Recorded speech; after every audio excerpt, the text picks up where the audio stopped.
Hi, welcome back to my channel. Today we are going to figure out a way to make these more usable in your stash, because if you have them, we all know that punches take up lots of space.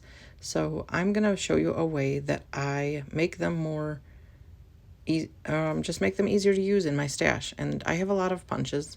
I guess I could have more. All right, so these are baseball or trading card sleeve protectors, and I'm going to cut these strips of cardstock down to 2 3/4 by 3.5. That's the size that fits the best in there. It does say that it's for 2.5 by 3 or something like that, but I decided to make it fit a little snugger than a trading card would fit, just because some of these punches need a little more real estate, and it fits. So I did pick up those trading card protectors at probably Walmart or Target a long time ago. So what I'm going to do is I'm going to punch the shape out of the cardstock, and this is just inexpensive white cardstock I had in my stash. And then we're going to punch a hole in the corner and these are actually pretty thick and kind of hard to punch through, but if you wiggle it while you're punching it, and that's just a regular like the school aisle hole puncher thingy. I am trying to get the hole in the same spot, which I didn't, hindsight, obviously. I didn't look at where the hole was in all the rest of them, so I can put them on one of those binder rings. But all right, so we are going to punch a hole. Yeah, if you wiggle it back and forth like that, it does punch a little bit easier.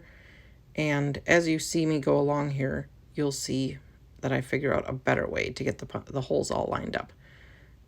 All right, so some of these have several holes in them, and I will show you in just a second how I make them more useful, what this project is for, and how I use it to get more out of the items that are in my stash already. All right, so this is how I use it. If I have a sentiment and I think I want it layered on something, or I want it to be cut out of a fancy shape, I will take these that I have created and I will hold it over the image or the stamp and see if it works the way I want it to work. That one didn't work, so let's try some different ones. And some of these punches are obviously just regular old layering punches, but some of them are meant to hold a sentiment. I do have the sizes listed on all of the stars and all the shapes that are meant to be layering, just so that I know, because I do have dies as well, and I could layer these with die cuts as well. I feel that punches have their own perks, like die cuts definitely have their own perks, and punches have some perks too. Like, it's much easier to just punch out a bunch of shapes if you just need the shape itself than it is to run it through the die cut machine a whole bunch. But these are punches that made it through the many purges of my craft room in the last few years. These are ones that I actually feel like I use on a regular basis, and I appreciate having them in my stash.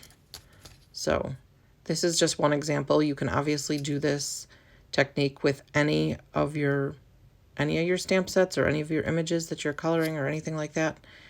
And it's quick and easy to check and see if it works.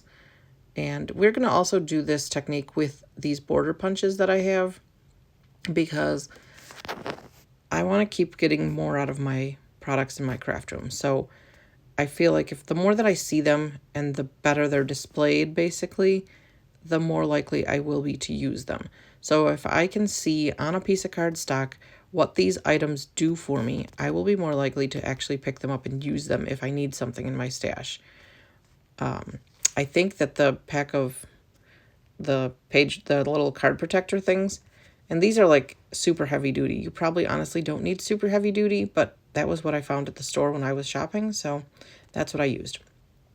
They were like $5, and I think the ring, the little loose leaf rings that I use, I'll show you the package here in a minute, but it's really old. I've probably had it for like 10 years. And I also like this for doing something like this. When you have something like this and you can see how big exactly it is, you'll be able to move it around your project and see what it covers up or what it doesn't cover up and how big it really is before you commit to using it on your project. And I like that a lot. And then now we're going to do the banner end and the tag end. And I'm going to do these in the 3 widths that these provide for you. See, there's like 3 different layers. I'm going to do all 3 widths and stack them up and put them inside there just so you can kind of get an idea of what it looks like. And here's a technique that I'm very fond of with punches is I took a Post-it note and I cut it down so that I could get a shorter tag and a shorter banner end without compromising the way it looks. So basically, I just cut down a Post-it note and I attached it on there to make my strip of paper longer, even though I only wanted a very short tag. Very helpful. Definitely something to put in the toolbox. All right, so there's my loose leaf rings, and there are my page protectors. And see what I'm doing there? I'm holding one with a hole through it already on top of it so that I can make sure that all the holes line up. Hindsight is 20/20. Yes, I was very glad that I figured that out. And we are punching all of them. And then after I did all of this with the punching, I decided to make sure that the ones that seem as though they're like layering, you know, they could be used for layering, I put those all in one ring because after I did this project, I ended up having way too many for just one of those little rings. So that's what I did. I decided to sort them, and the layering ones went on one ring, and the ones that were just kind of like, they are what they are, punches, I decided to keep on the other ring, just to make it a little more helpful. And see, I like having these together, the ones that are supposed to layer, because then you can decide if the sentiment you want to use will fit in the bigger one or the littler one. Same with this, very helpful.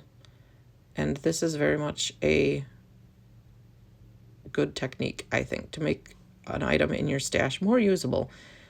I mean, I don't know if there's a lot of crafters that are getting punches right now, or if it's pretty much everybody getting just dies. Let me know in the comments below if you still have punches in your stash and if you found this helpful. I would really appreciate hearing from you. But here we are organizing them, deciding which ones are going to go on each ring. And here's the actual drawer in my toolbox that houses my stamps. I see how I have like mismatched baskets, just stuff that fits in there. And I have them all labeled so that I know which one is which without having to pull them out. And I keep these right in the front of the drawer with the punches. There was one punch that I missed, was a guitar pick punch. Here's my Sonic Kitty. He says hi. He says, please like and subscribe. Thanks. Bye.